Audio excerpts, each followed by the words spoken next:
to the rest of your viewing. Good evening.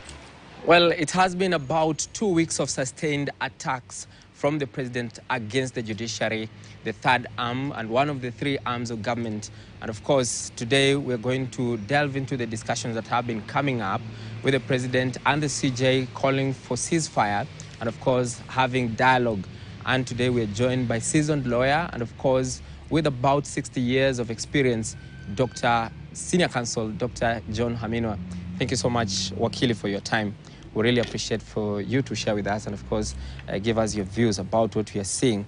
First of all, do you think what the president is doing and what the CJ is doing to try and dialogue, do you think that is the way to go for the judiciary?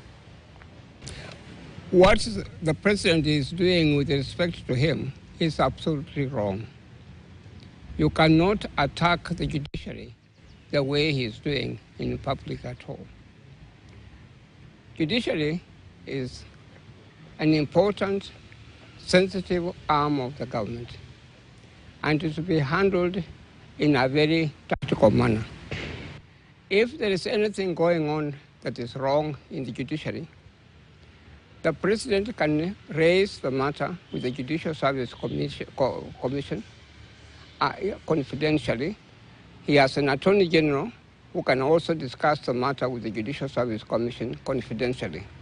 But I'm not sure that it's appropriate for the president to make it an issue publicly at all.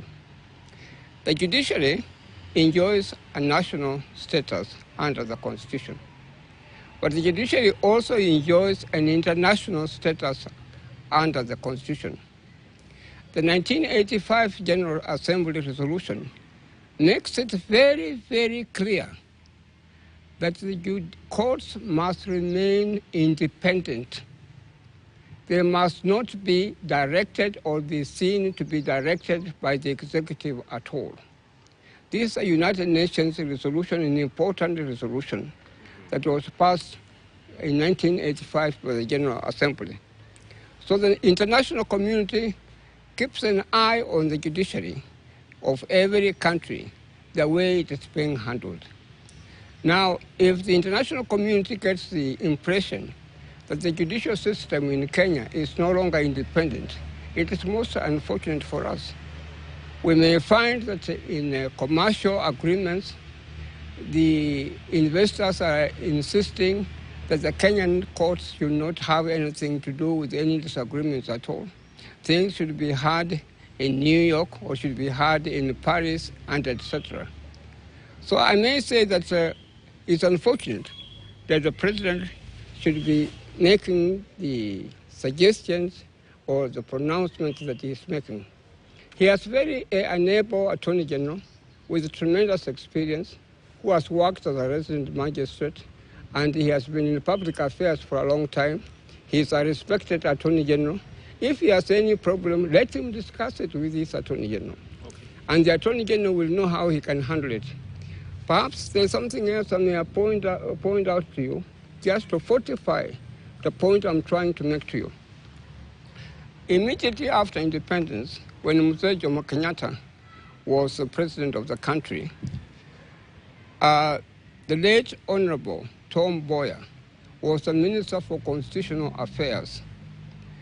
And Sir John Henley, an Englishman, was then the Chief Justice. Now, Tom Mboya was not happy about the way a certain matter was being handled by judiciary at all. And I recall very vividly that Tom Mboya wanted to meet the Chief Justice to discuss that issue. Sir John Henley refused. As a matter of fact, rebuked him. He says that he would be they would be sending the wrong signals, the wrong perception, the wrong impression to the members of the public that the judiciary is being compromised. And that's precisely what's going to happen in the current case. For a Chief Justice to meet the President to discuss matters that are before the courts, that will be misunderstood by the Kenyans. they will begin to lose confidence in the courts. They will think that the courts are now being controlled by the president. And that's not good for the country at all. Okay. But don't you think we need to discuss